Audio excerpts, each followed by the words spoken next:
Got it. Got it. I might have to adjust the screen. Should be good. Setting up your done. Redirecting to Facebook Live. Hey, it's a good frame.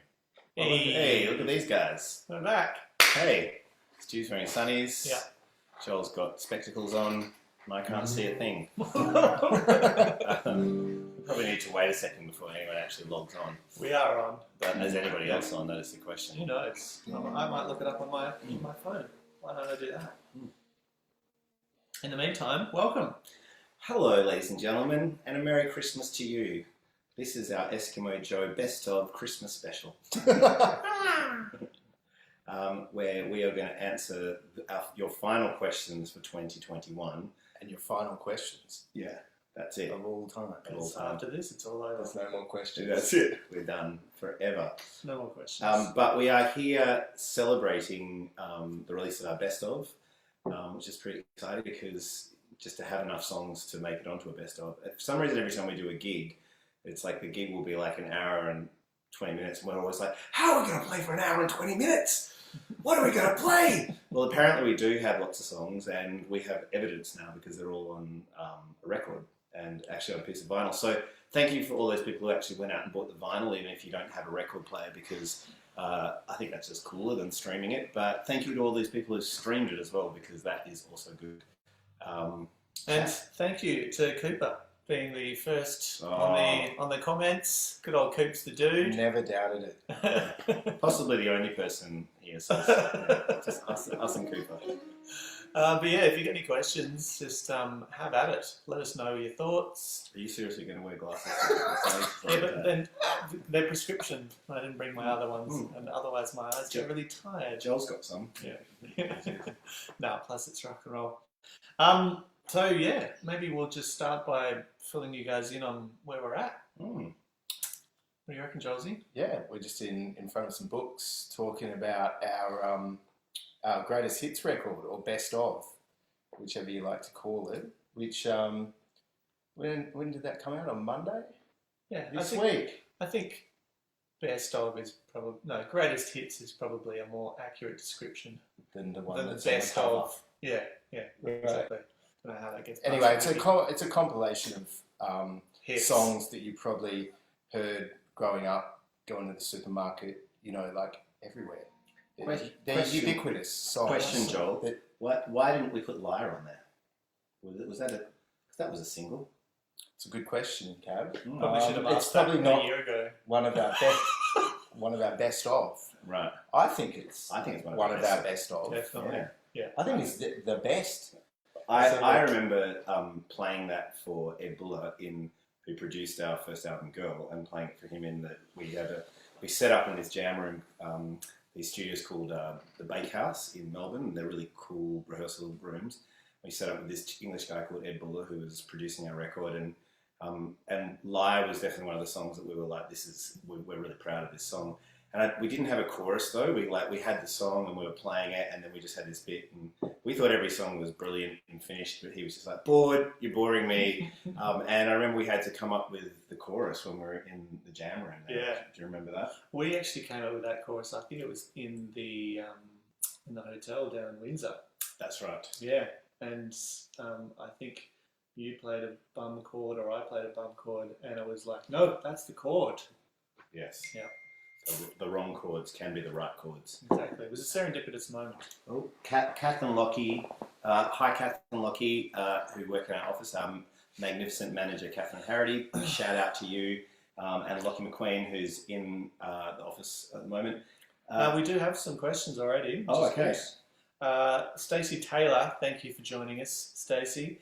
Is there a cover of All I Want for Christmas Is You? The answer is yes.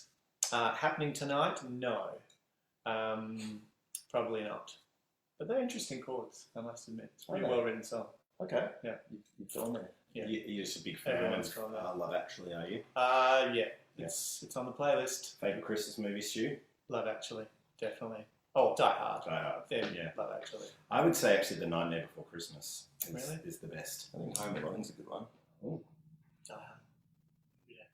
But no, we don't really know that song, and I don't want to turn off any of our fans by playing a song that they've probably already heard 400 times in the past week. Yeah. I'm loving these sunnies. It's really bright in here, so they're necessary. Tim Westcott, where did your name come from? Ah, yes. Look, this was an Op Shop t-shirt back in the day. These were simpler times. We were simple people, and we saw a t-shirt that said Eskimo Joe's Diner in Stillwater, Oklahoma, and thought that's a great name for a band. And there was a lot of double barrel names at the time. It was like the blah blah blah blahs and Yep. So we thought it was a cool idea at the time. In hindsight, we probably could have given it another hour. Force. How about this one? Brilliant.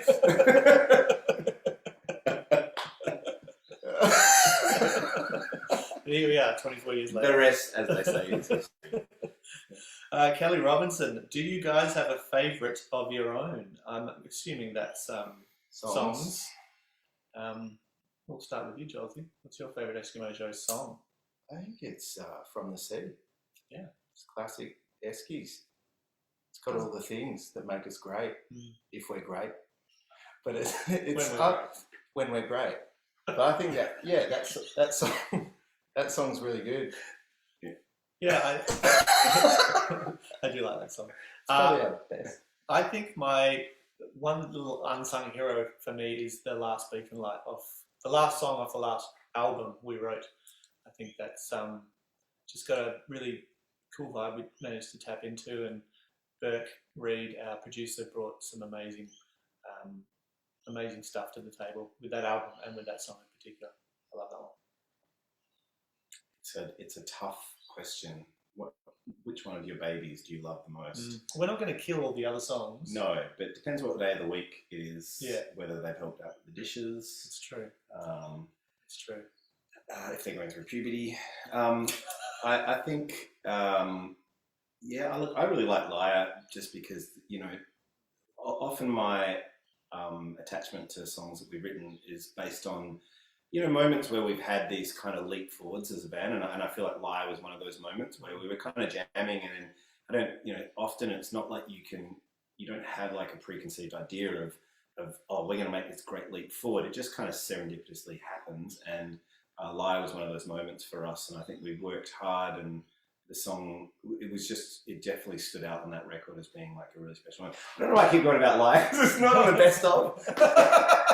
We're here to talk about the best of. One thing that we can agree, just by definition, is this is probably our best album. It is our best album, yes. Yeah.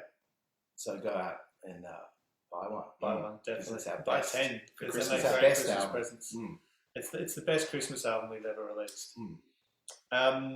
Lockie from Redfern, why isn't Turn Up Your Stereo on the best of? Look, you could say that about a lot of songs. Good question. But look, we put Sweater on there. Indeed. And that was about as far back as we could No, it was possibly Rude go, Wednesday. really. Did Rude Wednesday make it on there? No. No.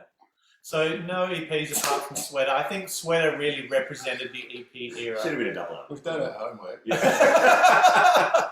The Sweater EP really represented our EP body of work the best, I think. So I think that we only really got one Guernsey for the EPs. And that I think it was something about to do that, like how much music you can have on a record, like vinyl.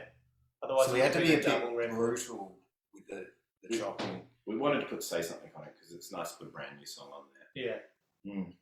Yeah, there's nothing on Wastelands Yeah. on that record. That was controversial. There should be. That's got some of our best. So many things. moments in this. We're like, what is Get Kath on the But phone. anyway, they're There'll be all best of part 2 coming. all next of those Christmas. songs are on the internet, Yeah.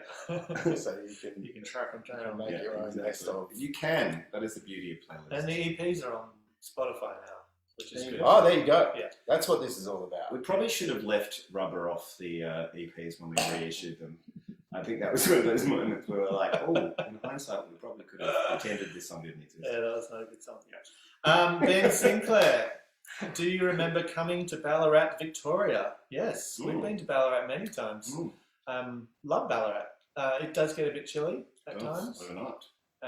But yeah, what's not to love about the rat? What's not to love about Jeff Lynne showing up to your Facebook Live? Yeah. Good song. Kylie. Why wasn't that on there? Yeah, exactly. Why didn't we put that on there? Kylie Armanasco. Which song resonates with each of you the most? Yeah. Oh. I guess there is. This is my theme tune. I guess, like Kat said, I think it depends what day of the week it is, and yeah, like some days I don't know why you'll put an Eskimo Joe song on and listen to it if you're an Eskimo Joe, but when the situation does arise that you're listening to your own music, sometimes you'll, I don't know, stumble across a song you haven't heard in years, and you just go, that's really good. I was just going to say, like, we're actually going to have to listen to some of our music soon because we're putting on this tour next year. Nice segue. Well, we've got to learn. I thought you said, I said wait. Blown it. Yes. Yeah, we're going to have to do that. Yeah. No, and Serious research. And there's songs like, so we're doing a Song of the City and Black Finger and Red Line, and there's definitely songs off both those albums that we've never played live before. Definitely. And Jeff Lynne hasn't played it either. Here it is. Weekend at Jeff's. Sarah Turnbull. Stu looks so much like Jeff Lynne with those shades on. Oh, Thank you, yeah. Sarah. Thank you for tuning in. Sarah's a big fan. Megan Warren. Thank you, Megan. Are you working on any new music? Well, these guys are constantly working on new music. But EskimoJoeMusic is happening in the background. There's a song in the pipeline. Yeah, there's definitely a couple of little ideas floating around. I think by the time we get out on the road in March, I think we plan to have another song on the boil. Yeah, definitely. So stay tuned. Alex Gorham. That's not really a question, just more of a comment. Grow some mullets. Look, I just have to weigh in on the current state of affairs apropos mullets everywhere. I'm not a massive fan of the mullet, and I never thought it would make a resurgence in the way that it has. Some people can pull off a mullet, don't get me wrong, but I wish most people would just pull the mullets off. Mullet and a mode, I mean, they were the two most daggy things you could possibly imagine. And now it's like, if you got a mullet and a mode, you're sexy. It's just science. Yeah. You know? Whereas that really, it's taken the world by surprise. Even Damon Albarn's got a bloody mullet. Yeah. Damon Albarn. We've never been the cool kids. We've never bought into the trends at the right time, so we will not be. Unfortunately, yeah. I think we have been the cool kids. When? 2004. For a moment. And now we're the cool kids again, about to be. Yeah. But there will be no. Every 20 years. Yeah. Comes back. It's cyclical. Yeah. Alex Coram did ask a question. Are you coming to Adelaide? Is that why we need to grow mullets? So we can blend in? Is that what you're saying? We are coming to, we're playing the Thebby. Theberton Theatre, Saturday, 12th of March. Yeah, it's going to be rad. Looking forward to it. Yeah. Thebby's actually one of our favourite venues. There's kind of a key venue in each capital city, and they're generally those big halls and theatres with lots of history, and yeah, the Thebby's definitely one of them. What are you laughing at? It's sunnies, man. I can't trust a word he's saying. That isn't the date at the 30 people. Chris Spencer, thank you, Chris, for tuning in. I love Foreign Land. Was it definitely about Heath Ledger? It was definitely about Heath Ledger. We were in New York just as Heath Ledger passed away very sadly, and we found out as we were about to walk the red carpet down this kind of big gala event they were putting on, and Heath was meant to be one of the main guests there, and of course he never turned up. But yeah, it was very, very sad, and everyone was, all the Australians who were there, especially were very shaken up by the experience. And he was from Perth, Western Australia, where we're from, so you only know how isolated you are, if you're from Perth. Like when you travel to places like New York, you are further away from home than anyone else. So to die alone in a foreign land, a long way from home, felt like a very sad moment. So we wrote a song about it. You know, Cooper, Gillette, what are your plans for Christmas, boys? Well, you know, controversially, I think we're going to spend some time with the fam. We are having eat some food. We're having an Eskimo family Christmas on the 20th. That is true. No That's one right. else is invited, No. unfortunately. No, And we're we will gonna- not be live streaming. We're gonna start it as a tradition, an annual event where Big we time make, curry night, right? Yes. we make curries, Christmas curries. It's a new Yeah. thing. And I put it out there. Who can guess out of the three of us the title holder of the Curry King? There is one of us who cooks an incredibly mean curry, which is untoppable, I don't even know who that is. unmatched by our own skills. Right. But by the laws of deduction, there's only one of us who has cooked a curry. So, you can So guess yeah, who have a it is. guess. Have a guess. It could be Cav. He could be a very good bluffer. Chris Bacon. Chris, is your middle initial P? Because that would be genius. Chris P. Bacon. Chris Paul Bacon. Hi guys, can you please tell me about Speeding Car? I absolutely love it, but I'm not 100% sure what it's about. Yes, so Speeding Car was a song that we wrote for Ghost of the Past, and it's a funny song because we did two different versions of it, and but basically it was really about where emotionally, I don't want to go too deep into this, but emotionally where I was at, which was this feeling like I would have this recurring dream where I would not be able to control the car, and I'd be in the car and the car would be going really, really fast and I wouldn't be able to stop it or whatever, and I just have to navigate through the traffic. It was like this recurring dream. And so I kind of woke up one day and I was like, oh, I'm going to turn that into a song. And it was a similar kind of feeling what I wrote the original lyrics From the Sea about, which was this kind of wave of anxiety or whatever you get, and just trying to process that. But yeah, we did a version of it for the record, and then we kind of sat down and were like, oh, let's write another version with a different chorus. And we had a guy called M Phase, who's an amazing producer, come on board, and he did a bunch of arrangements and cool stuff. So yeah, it's one of those really interesting things where we kind of And then remixed we did it. another version We did two versions. with the orchestra. So there was actually three. Was there? Yeah, I don't think we did Speeding Car with Oxford. yeah, big time. Big time. Like, big time. With Matt Lovell, like 32-piece string section. That's right. You can find it on the internet. It's actually on the reissue version of the album. But Ah, yeah, there you go. we just couldn't leave that song alone. No. But it was a good one. Yeah, Mm. it was. Yeah, I do like that song.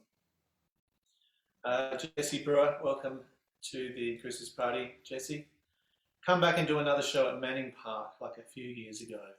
Yeah, that'd be That was fun. good fun. Mm. Actually, I have a great story. That was quite a few years ago. I think that was probably about 8 or 9 years ago now. Mm. I remember because my daughter was about 4 and my son was running around, actually probably about 5, but they were running around having a great time, and Rose was walking around with my wife with her hands over her ears, hating the music and the volume, and she looked up at Jen, my wife, and said, "Mum, we need to go home. These are not my people." Yep. She got born into the wrong family. She was grumpy beyond her years. Yep. But yeah, love Manning Park. Chris Verdick, have the Wiggles approached you for a cover yet? London Bombs would be great. What? No, I think we're meant to do a cover of a Wiggles No, song. I think the Wiggles doing an Eskimo Joe song would be much better, to be honest. Yeah. Well, yeah. I don't know about That London would be. Bombs. That's a pretty heavy one for the Wiggles. All right, kids. Who wants to sing about terrorism? Liar would be good for them. Yeah. Good kid song. Yeah. Don't make me cry, says she doesn't want to. Yeah. But no, they haven't officially. But there's probably some back channeling going The Super 8s, A Song is a City Takes Me on a Journey. This is from the Super 8s, I guess. A Song is a City Takes Me on a Journey. Was it intended to be that, or is it just me stitching together my 30-something life? Best album ever. Thank you. Thank you, Super 8s. Yes, it was definitely meant to be a journey. Like often when we put records together, and I think we kind of, not to big up ourselves too much, but I felt like we kind of nailed it with the Songs of the City. But we try and do this story arc where there's a real kind of beginning, middle, and end. And at that point, I think a lot of records always start with these grand ideas that I think had this idea, and I think I told everyone was like, "That's a terrible idea. Don't let Cav go through this." But I had this idea that A Songs of the City would be this like kind of big stage musical production, A Songs of the City was meant to be like this. It was a city where all of these different stories were happening, to these different people. But of course, the stories were just happening to us, and I think we're very fond of that record because it's about us in our 20s and our friends and our family. And when you're in your 20s, you're no longer attached to your family becomes your friends. And so you're really embroiled in their worlds and everyone's, and, so all those stories for us are so rich still because they tell the story about what we were going through at that point in time as well. There was also this like real scene of bands all doing great things around the same time in Perth that kind of gravitated around this shed in the back of Cav's place. And everyone was writing songs and going on tour and getting songs on the radio and those kind of things. And there was this almost like, if Luke Steele would write a great song for Sleepy Jackson, we'd hear it and kind of go, oh, we need to write a better one or as good or whatever. And so this like healthy competition happened, and I think it made every band actually better than it could have been if that scene hadn't have happened. 100%. And then they were all our best friends, and we got to actually go on tour with them and stuff like that. It was just a really, really good fun time. Yeah. And I remember also, in terms of those story arcs, every album we've ever written has had a song we write, and we get to the end of the song, we're like, that's the opening track. Or a closing track. And they're kind of like they're kind of like the corner pieces of a jigsaw. You find 4 of those, and you're like, okay, we've got the border sorted. You know what I mean? We know where all the pivot points are now. So yeah, those moments where you can find the opening and closing track are pretty awesome. And From the Sea almost didn't make it on the record. It was like one of the last songs we did. We were kind of quite flippant, and we'd given it to our friend's band. We were like, oh yeah, you can have this song. We don't think we'll need it to do anything with it. And then they were jamming on it for a little while. And then we got to a point where we were like, oh, we need a single. We need like an upbeat song because it was all pretty mellow. And I was like, oh yeah, what about this song? When I remember jamming it and getting that ding ding ding in that groove going on in the jam room at Baker Street, and then I remember having to call Andy and going, oh, you can't have that song anymore. He was like, what? No! So yeah, almost didn't make it on the record. Thank God it did. All right. Kelly Robinson says, Cav is the king of curry. Look, let's just go with that for now. We'll reveal all at the end. We'll see if there's any other guesses. Does anyone want another beer, by the way? We're drinking Rogers. It's a Fremantle brew. It's mid-strength. It's delicious. Good. Good, thank you. It's just me. Lockie says, Lisa Blackwell. Oh, thank you, Lisa, for tuning in. Lisa with 2 eyes, unless that's just a typo from Lockie. Loving the videos leading up to the release of the album. You must have had some bloopers where you've lost your shit, etc. Pretty please post them. Well, these live streams are a chance for you to see all of those bloopers as they happen in real time. So I'm hoping you're getting something out of that. In terms of those bloopers, we can probably ask Cooper. Cooper Gordon to you don't want to see the bloopers, like we release the bloopers. Can I just say how thoughtful these guys are? This is a cool jacket that I bought from Straight to Hell. They include a bottle opener on the zip, so very handy for these moments in time. All right, Lauren Davey. Thanks for visiting, Lauren. My favourite song is This Is Pressure. Oh, hello. Was there any particular inspiration for it?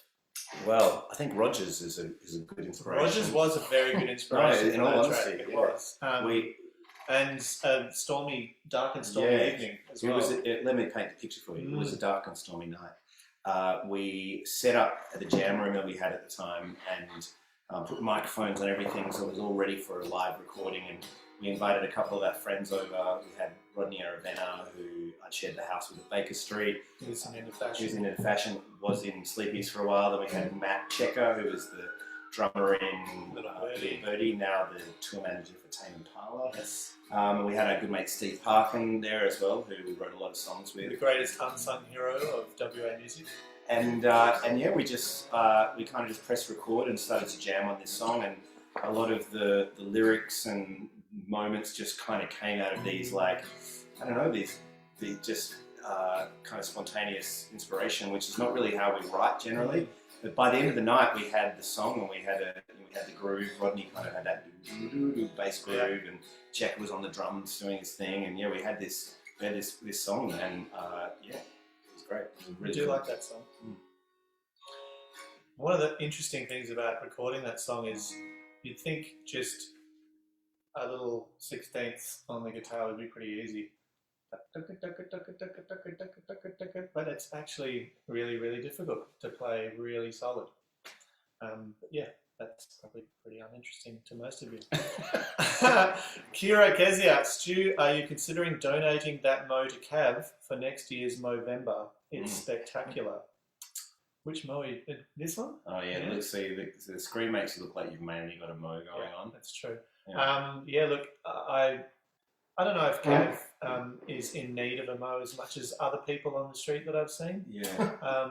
You know, some people are pretty down in their abilities to grow facial hair, and I'd just rather give it to someone who, you know, is really struggling. Who deserves it? Yeah. People in need. Alex Gorham, are you watching The Ashes? Obviously not. Otherwise we'd be watching The Ashes. Next. Special comment from Joy Lewis. Thank you, Joy. From the Sea always makes me cry. It was my late husband's favourite song, and every time I hear it, I can hear him singing off key and stomping along to it. Well, that's lovely. Thank you for that, sharing that memory with us, Joy. Dame Burridge, this is a good one. Does Joel identify as a drummer that plays guitar or a guitarist that can play drums? He's musically fluid. I'm not a guitarist. I'm a guitar player.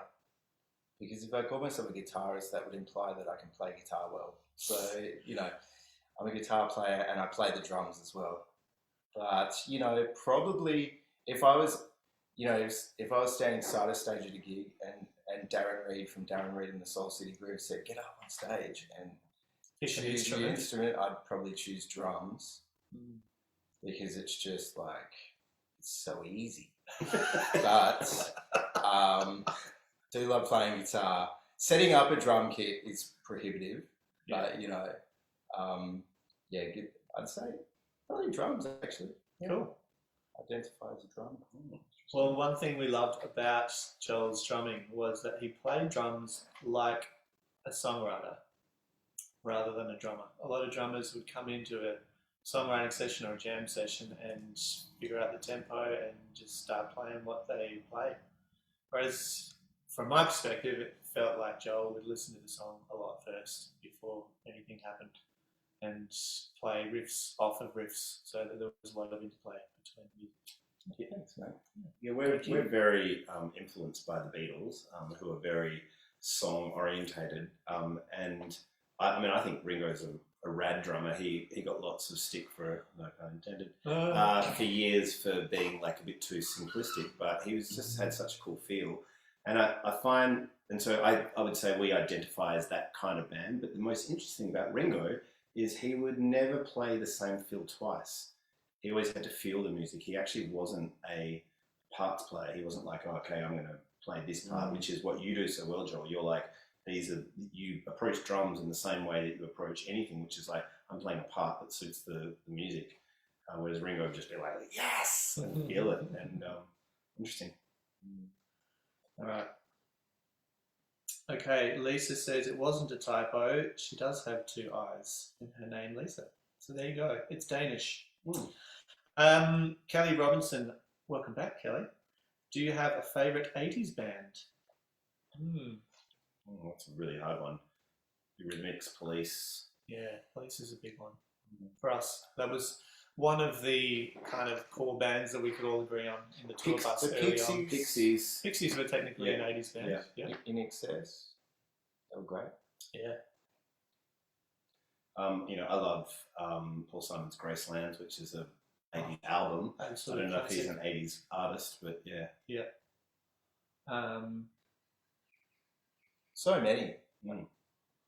I mean, I think you hear a lot of those like influences come out in Black Fingernails Red Wine when we sort of gave ourselves permission to make a record that was, kind of like the blueprint of what we were listening to as kids. Yeah. Almost. Yeah, there was a lot of cultural cringe going on in Australia at the time where, you weren't allowed to sound very Australian. And I think we just wanted to do something which was like unabashedly like our favourite records like Ice House and In Excess and stuff when we were growing up. Rob Rimmer. Myself and Sarah Rimmer saw you in England and Amsterdam 3 or 4 times. Oh. You sent us a message for our wedding, so you're a big part of us. So thank you. Thank you. Thank you. I would love to, obviously it's not a great time in the world to be doing that, but I love playing those shows in the UK and Amsterdam. The Amsterdam shows were fantastic. Yeah. Wanted to ask, is it different playing abroad somewhere that you might not be played on the radio every day, and how does it feel to know your music reaches so far? It is very different. I think one of the most surprising things is rocking up to somewhere like Amsterdam and stepping out on stage and there's like 800 people in a room and you think to yourself, like, how did that happen? How do 800 people know who we are in Amsterdam? But also Switzerland, yeah, heaps totally. Heaps of people rock I up. think even not being able to cross borders or travel, we played a gig 2 weeks ago or 3 weeks ago called Wine Machine, and there was heaps of young crew there. And when we were walking on stage, we kind of looked out at the crowd and said, wow, this looks like the youngest audience we played to in a long time. And we went on stage a bit nervous that they would be like, who are these guys? And they actually knew the words to most of the songs. And that's a surprising thing as well, when your music kind of crosses, generations, I guess. I don't know if they've heard it because their folks were listening to it, or it's just kind of out in the ether and they've just picked it up. Kids who were like 4 or 5 when Black Fingernails Red Wine came out sang along to it. That's in their, right. Now they're like 19, 20, going to these shows. Yeah, it's cool. Debbie Schofield, have you guys got plans to play some dates in the UK? No plans, but definite hopes and dreams. Like I've said, playing UK is awesome fun because you've got guaranteed renter crowds everywhere you go because there's so many expats there, and you get to play the big, fancy, special venues all around London, and places like Coco. Coco's was amazing. So you just feel like you're exported royalty when you go to places in the UK. Whereas, touring through places like Germany, where we'd, some cities we'd have a great crowd, and some cities we'd be playing to, 25, 30 people. We should do a tour of the UK where we get Harold from Neighbours to open up. Okay. How rad would that be? Very awesome. Yeah, he gets to a stand-up comedy routine as Harold. Yes. Yeah. Ben Sinclair, what was your favourite Australian band to tour with? Oh, we've had a lot of bands. We did a great tour with UMI and the Vines, who are both, like, the Vines were starting off at the time, but they're such a wicked band, and obviously UMI, we are huge UMI fans, and as you would have seen in that lockdown playlist that we put out, where we did a cover of Berlin Chair. There was also that Living End tour. Yeah. They put out their first record, and it was the biggest record of that year by any Aussie band, and we got to tour for like 8 weeks, and I think we came back off that tour like a proper band. Like we could actually play way better than when we left for that tour. Because the Living End are ridiculously good players. Yeah, and so it's like, and shit, that's the benchmark. The Stereophonics joined that tour, who were just blowing up in England. They just played Wembley Stadium. Yeah, and they sounded amazing as well. And it's like, if you hang out with those kind of bands and play with them, you have to up your game, don't you? Yeah. That was a pretty awesome tour too. I remember we played a fair few shows with Little Birdie as well. They were always a fan favourite of mine. I love those guys, and I just thought they were such a great band. Yeah. Oh, and Sleepy Jackson. It was always fun touring with the Sleepies because it was You like didn't know what was going to happen. it was like watching. I don't know, like someone tried to defuse a bomb and you weren't sure whether it was going to go off or not. It was just like this air of danger every time they go on stage, and I think that's what attracted a lot of people to it. It didn't sound anything like the record, but it was wicked. It was awesome. Yeah. Wade May. Hi boys, I have covered your songs in many bands here in Perth and in Sydney. Shout out to the Oz Rock Show. How do you feel about cover bands having a go at your work, and have you ever heard a good one? Cheers, love your work. It's a good question. It is good. I like, we're honoured when anyone thinks our songs are good enough to keep the punters in the room. You know, like that's amazing. One of my favourite moments ever, I was at like some like wine and food awards thing, and there was a guy like with a stomp box and an acoustic guitar and a didgeridoo playing Black Fingernails Red Wine, and he did a didge solo halfway through. Awesome. Nice. I was like, this is the most weird version of our song I've ever heard. Is it good? It was good, yeah. On the spot. But yeah, look, what we get really impressed by is when people do covers of our song, but they do their own interpretation. You know, that stuff pops up on the internet all the time. We're always paying attention, and it's always just really interesting when bands do their own take on things as well. Obviously, a cover band, you know, it's a different scenario because you're really wanting people to go, oh, I love this song, and you know, sing along like they're listening to the radio. So, I mean, that's its own thing as well. And then there's the other side of that equation where I always get a bit excited when someone actually nails all the parts in a cover band, and they haven't just gone, oh, well, these are the chords and that's the general idea. They've literally studied every little note and they're nailing it. But that definitely makes an impression, I reckon. They've done their homework. Derek Bartels, when are you next in Brisbane, boys? We do have a gig lined up. At the Tivoli. At the Tivoli, obviously. On March the... something or other. March or something or other. Actually, probably April something or other, I believe. But our management is going to text me any second. Right now. Any second, yeah. For our Brisbane date. Friday the 8th of April. Hey, there you go. The Tivoli in Brisbane, thank you. But yeah, look, Tivoli is again one of our favourite venues. I remember we played that venue way back in the day, early EP days. No, we played it for we played it before campus band before competition. Campus Band competition, yeah. No, the campus band competition. Oh, that's right. It was the Tivoli. final. That's right. Yeah, so it's a special place in our heart because we like formed, and our first 3 gigs was this thing called the campus band competition, and we won the whole thing, and we couldn't believe it, and the final was at the Tivoli, so we were. Stu could believe it. Yeah. He called that we'd won it as we were walking. Before we got off stage, he turned to me and said, "We just won," and we were the 3rd band of 8 performing in the competition. I think every band walked off stage that night. But he was right. Yeah. No, but we've carried that confidence with us our whole career, I think. 100%. You know, and it's good. You got to believe. You've got to believe. Chloe Sargent, remember the cover of Foreign Land in Geelong? No. The cover. The cover. Oh yeah, I do. Play New drums? Year's Eve. Yeah, New You Year's play Eve. drums? No, No. Cav got up and sung. Yeah. Yeah. And the guy was doing the on a guitar. Nice. That's right. Yeah, It's difficult. Very clever. Excellent. Yes, the answer is yes. We remember. Chloe Sargent again. One of my most vivid memories from my childhood is hearing From the Sea on the radio in the car with my family when I was 8. We've all got your tickets to see you in Brisbane next April, 8th of April. Thank you. We appreciate the support in such a weird year where, you know, gigs have been cancelled and all the rest of it. These are definitely going ahead, and anyone who turns up, we just appreciate it so much because without you guys, we don't get to do what we do. So thank you. Lauren Davey, what's it like playing with Jimmy Barnes? Pretty amazing, Yeah. actually. Amazing. Yeah. Amazing is the only way to describe it. Just Yeah. someone that's so larger than life. It's just like an action hero. It's kind of surreal, I reckon.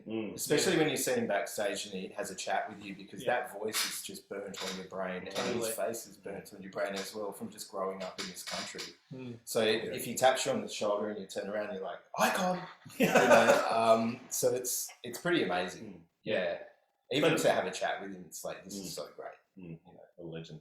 And also just the fact that it's the whole Barnes family's there. Like everyone's on stage with him, you know, just his whole family, just filling out the band. It's amazing. Mahalia Barnes, who's one of the daughters, like they're all amazing singers and musicians in their own right, but she was saying, like, you know, Jimmy's like, he can't not give it 100% every time he sings. So when they're doing, like, you know, rehearsals for tours or with Chisel or whatever, like, he won't do all the rehearsals because otherwise he'll blow his voice out, because the rest of the guys are like, you know, learning all the bits and pieces, and he just gets there and he's like, wow, straight away. So she often has to go and be Jimmy and do all the rehearsals. And she was like, it's pretty cool getting up with Cold Chisel and, you know, basically having Cold Chisel as your backing band and playing all these amazing hits. A bunch of you guys have seen as well on his Instagram page. He's done a song every day since COVID hit. Wow. With the family, with Jane playing guitar, and it's called the Jane Barnes Band. And she plays guitar and he sings, and different members of the family drop in, and they've done it every single day. Wow. It's just like, he lives for it. It's so cool to see. Yeah. This is a message from Catherine Harry, our manager. She says, you should probably play something around now. All right. What are we going to play? I don't know. What are we going to play? What about We did say we'd play something. Lime and the Coconut by That band. no, by Nelson. Yep. Yeah.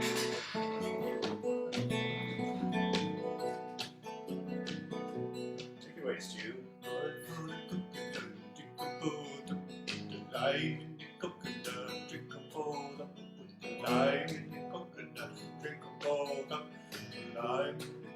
That's what you know. The doctor will come over and say, doctor, and then nothing I can do to say, doctor, to relieve this bellyache, and say, doctor, and then nothing I can take to say, doctor.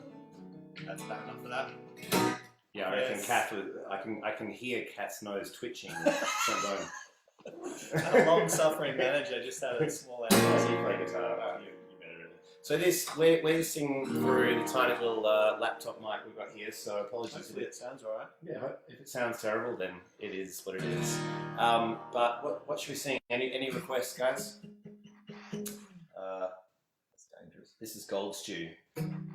That was Gold Stew. Oh, this is Gold Stew. Yes. Yeah. But that was Gold Stew. Yeah. That's Stuart's golden most. Should we hear you, Sarah?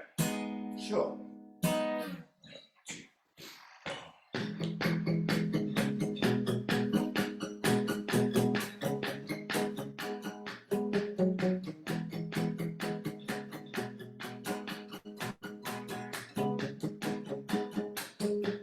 Sarah, won't you tell me your name? Well, I've been waiting here for hours on a garden by the flowers. You're so shy, so just open your eyes. The boys out from the line to be written out in time. A long time ago, the birds sleep. I'm falling apart.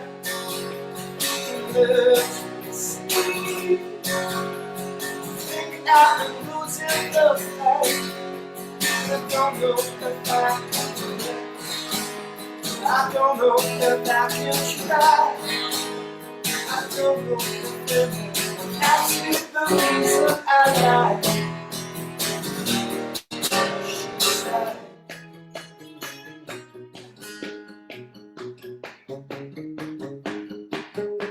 Sarah, is she and your best friend? And one day plan, you know that well, you're so shy, so just let it fall apart. Let it stumble in the dark with the raisins in your heart. And long time ago, you see. I'm falling apart.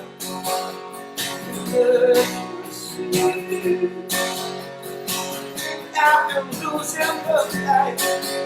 I don't know if I can try. I don't know if I can try. I don't know if I can asking the reason I lied. She said,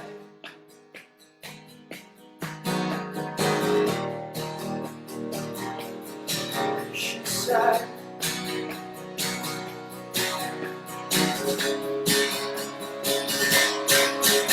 you're so shy.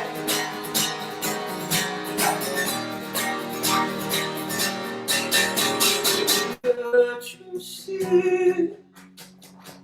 think I am falling apart. But you see, think I am losing the fight. I don't know if I can do it. I don't know if I can try. I don't know if it's asking the reason I lied. She said, oh,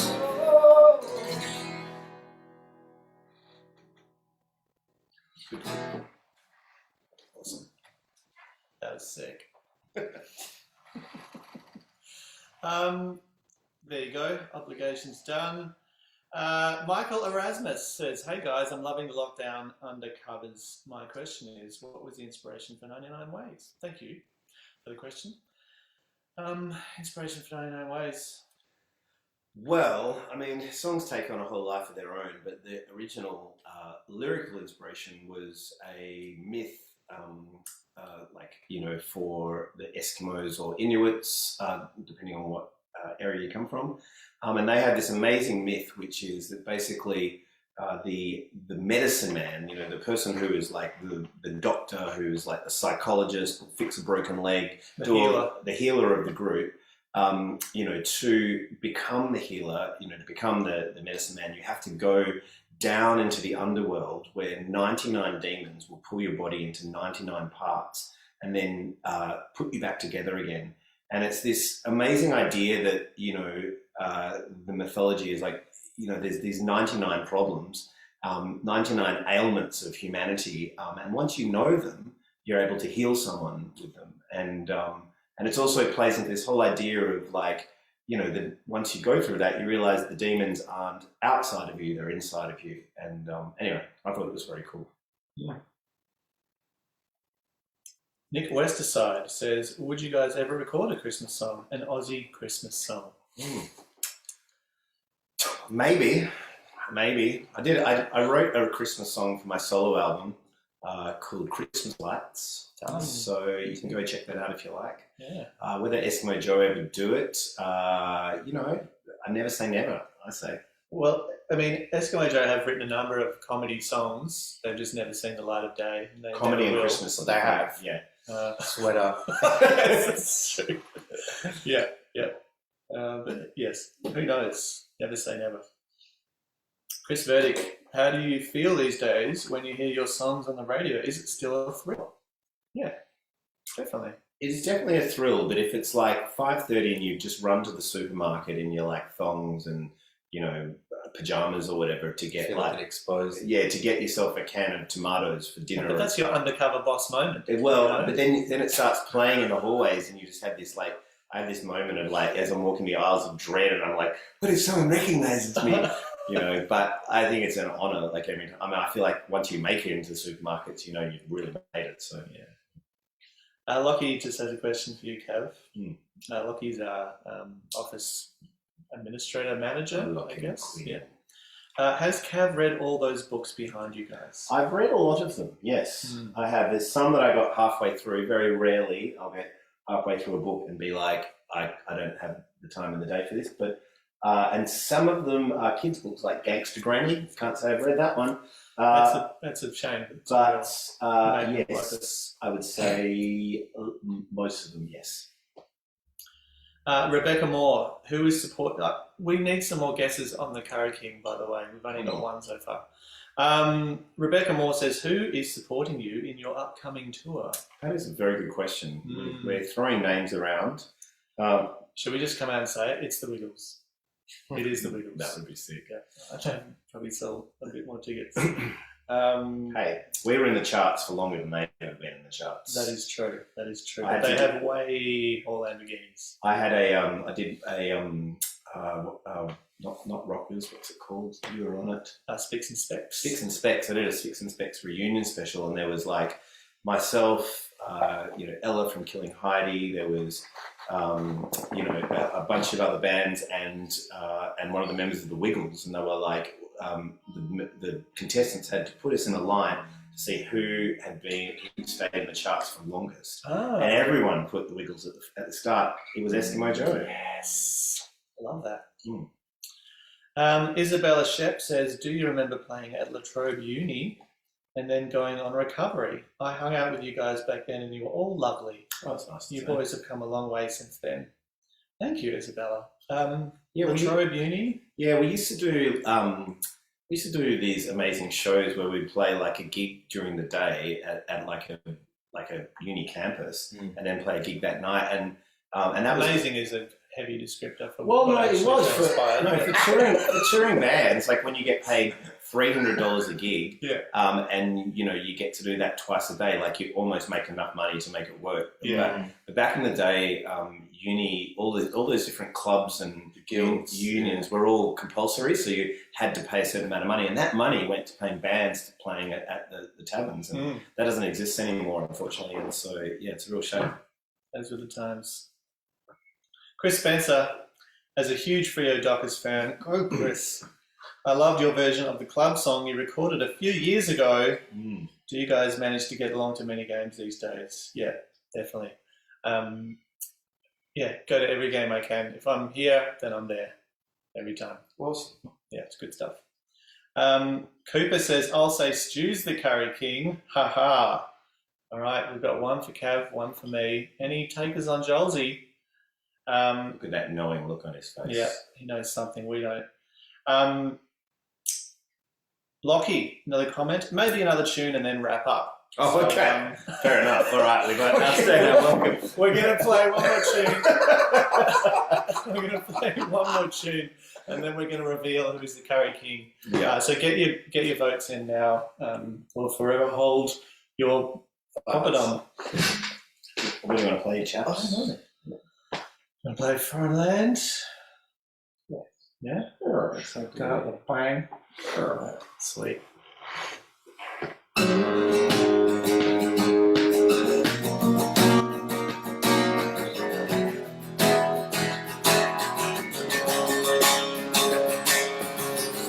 Shaking hand, shoot out the world's demand, just get the facts down.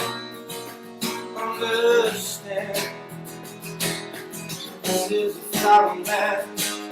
Try to understand it. Understand, do you understand? This is what it feels to love, and I can feel that. This is what it feels to love, and I can feel that. This is what it feels to love, and I can feel that. This is what it feels to love, and I can feel that. All alone, but when it's not your home,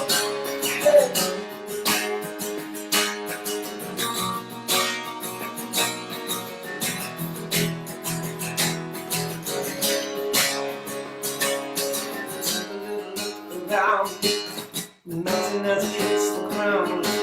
My hand should be here, dying in a foreign land. Do you understand it? Understand? Do you understand? This is what it feels to love, and I can feel that. This is what it feels to love, and I can feel that. This is what it feels to love, and I can feel that. This is what it feels to love, and I can feel that. You're all alone, when it's not your home. You're lost now, you're out, yeah. Try to understand it.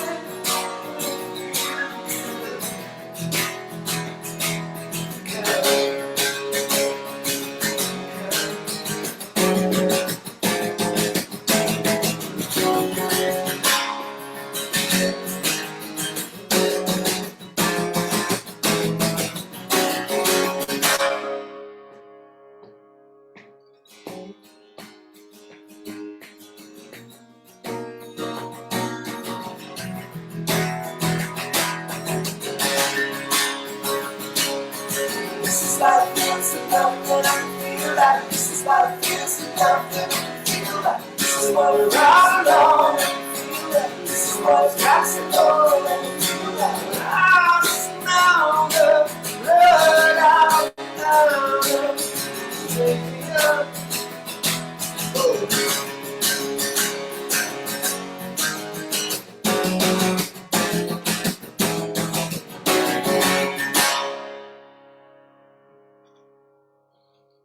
Well, I guess that's it, ladies and gentlemen. That is our very Eskimo Christmas to you.